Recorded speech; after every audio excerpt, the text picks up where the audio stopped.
you lied to us under oath.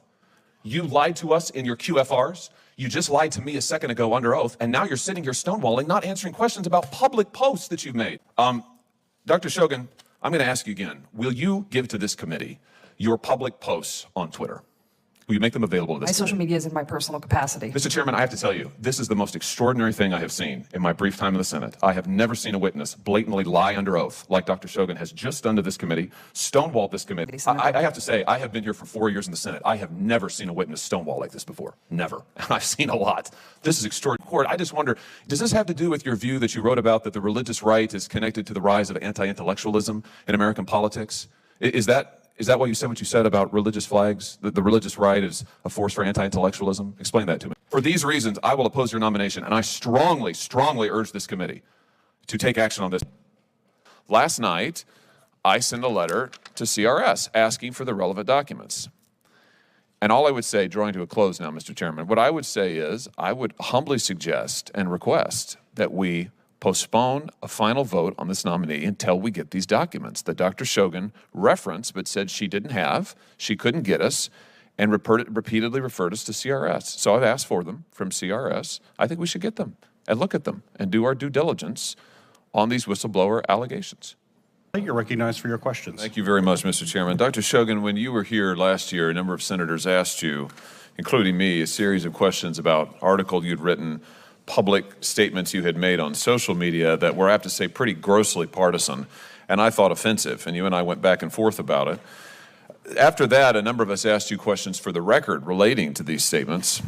I want to follow up on one of them. I, in particular, asked you to give us a full accounting of the public posts that you had made on Twitter. You had locked your Twitter account before you came before this committee. It had previously been public. I asked you to provide the public posts that had previously been available on Twitter because the ones that we have were pretty disturbing. You responded as follows, and I quote, "My personal Twitter account is comprised of posts about my mystery novels, events at the White House Historical Association, Pittsburgh sports teams, travels, and my dog," end quote. Is this an accurate statement? Yes, Senator. I just remind you, you're under oath. Is this an accurate statement? Yes, Senator. Well, let's talk a little bit about your Twitter posts then that I was asking you about.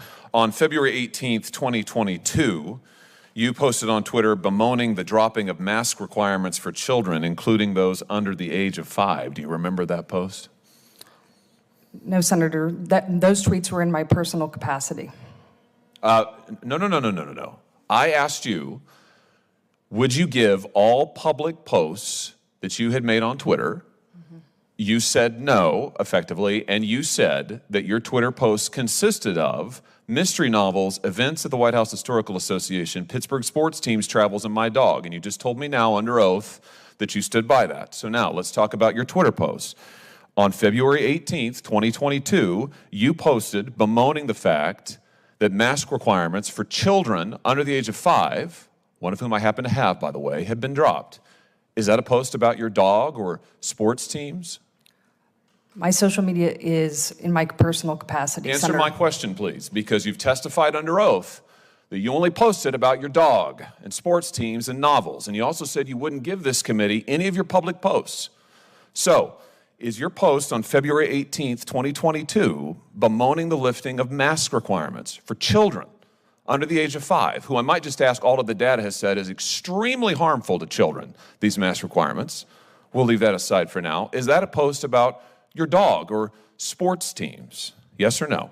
My social media is in my personal capacity, Senator. Yes or no, Ms. Shogan? You are under oath before this committee, and I have to say, you have placed this issue squarely in record by repeatedly refusing to answer. Yes or no? My social media is in my personal capacity, Senator. So you're not answering my question. Let's talk about another post. 26th of May, 2022. You talk about an assault weapons ban, retweet a post, ban assault weapons now. Say you agree with this idea that you have to be a certain age to buy so-called assault weapons in America. Is that a post about sports teams or your dog or mystery novels?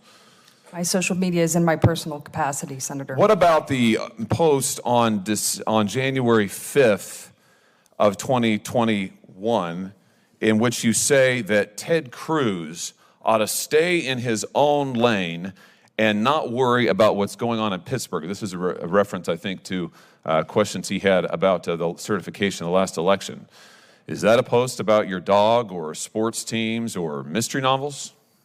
My social media is in my personal capacity, Senator. What about the post, you remember December 10th, 2020, where you said that you were hoping that President Trump would have his vetoes overridden, and you agreed with the post that he was a weak policy president? Is that a post about your dog or sports teams or mystery novels? My social media is in my personal capacity. What about your post on January 5th, 2021, in which you speculated that President Trump would pardon himself next, participating in a conversation about the certification of the Electoral College? Is that a post about sports teams or mystery novels or your work at the White House Historical Association? My social media is in my personal capacity, Senator. What about the post? Do you remember this one? I said we seem to be having an incredible case of amnesia, but maybe you remember this one. This is from December 3rd of 2021, in which you advise an individual who goes by Meg on social media that the Library of Congress, you advise this person to complain about religious flags that have been planted on the grounds of the Library of Congress, and you say that they ought to be removed. And you go on to give this person advice about how to complain and have them removed. Do you remember that post? My social media is in my personal Do you remember the capacity. post? My Do you social remember media is the in my post? personal capacity, Senator. I have to say, I have been here for 4 years in the Senate. I have never seen a witness stonewall like this before. Never. And I've seen a lot. This is extraordinary. Do you remember this post? December 3rd, 2021. My social media is in my personal capacity, Senator. I mean, this is unbelievable. And you want to be the archivist of the United States. You lied to us under oath. You lied to us in your QFRs. You just lied to me a second ago under oath. And now you're sitting here stonewalling, not answering questions about public posts that you've made. Are you a lawyer, Ms. Shogan? No, Senator. Are you familiar with the Shurtleff case at the United States Supreme Court? No, Senator, I'm not. Well, in that case, the Supreme Court held that, in fact, it constitutes viewpoint discrimination for a government entity to remove religious flags from its property when it's opened up the property, allow other people to put flags on it. Exactly the question that you were addressing in your public posts on Twitter.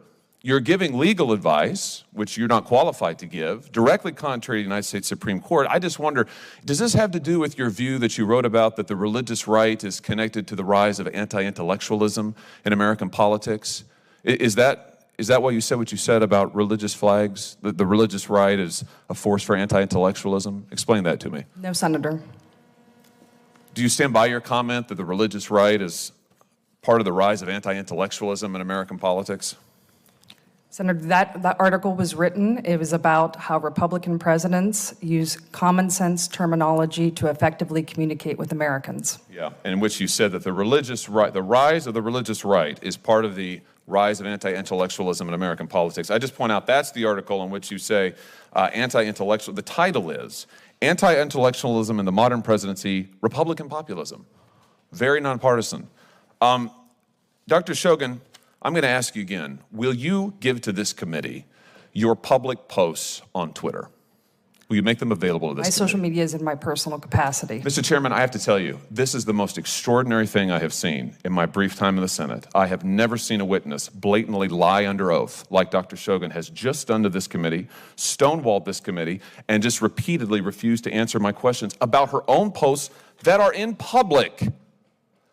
For these reasons, I will oppose your nomination, and I strongly, strongly urge this committee to take action on this and force this witness to own up to the fact that she is misleading us right now before our eyes, Mr. Chair. Before we vote on this nomination, I just want to express my deep reservations with this nominee and explain why I will be voting no, and appeal to my colleagues across the aisle to join me in trying to get relevant documents from this nominee from the Congressional Research Service. This is a nominee who was before the committee last September, I believe it was. We have a pattern from this nominee of stonewalling this committee, misleading this committee, and now she's doing the same with, frankly, very disturbing whistleblower accusations that came to us at the end of last week. I'm sorry, I think it's been almost 2 weeks ago now. Let me just refresh here the record. In September of last year, when the nominee first came before the committee, Senator Portman asked her a series of questions about her statements made on Twitter.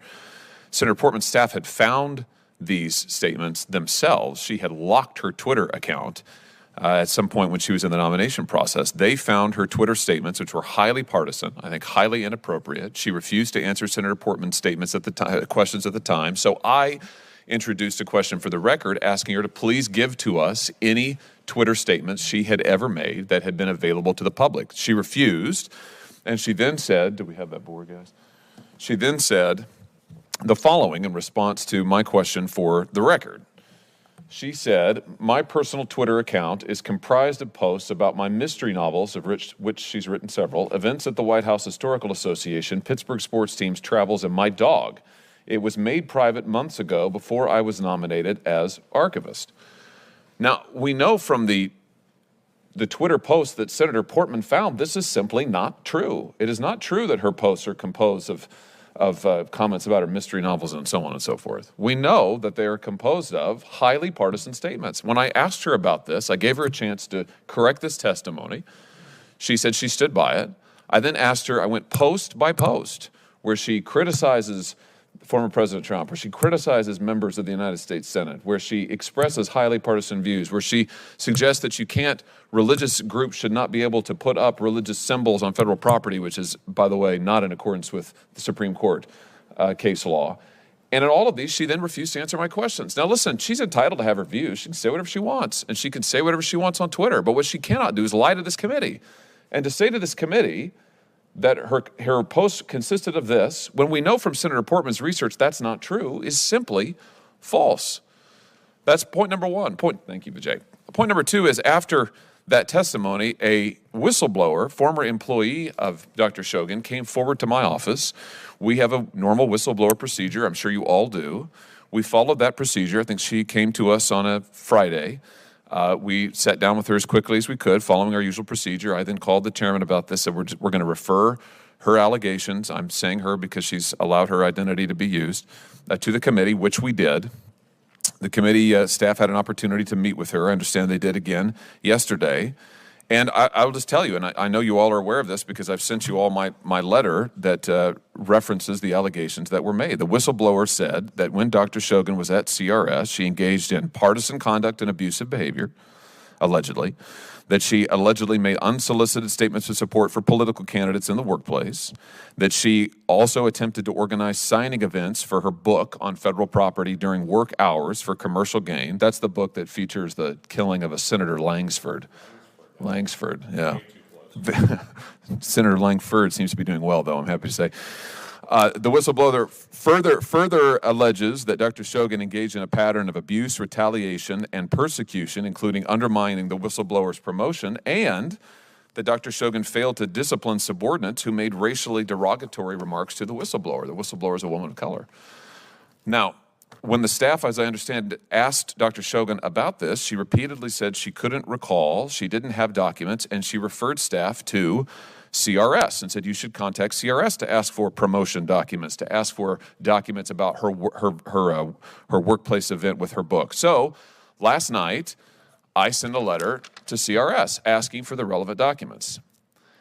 And all I would say, drawing to a close now, Mr. Chairman, what I would say is I would humbly suggest and request that we postpone a final vote on this nominee until we get these documents that Dr. Shogan referenced but said she didn't have, she couldn't get us, and repeatedly referred us to CRS. So I've asked for them from CRS. I think we should get them and look at them and do our due diligence on these whistleblower allegations.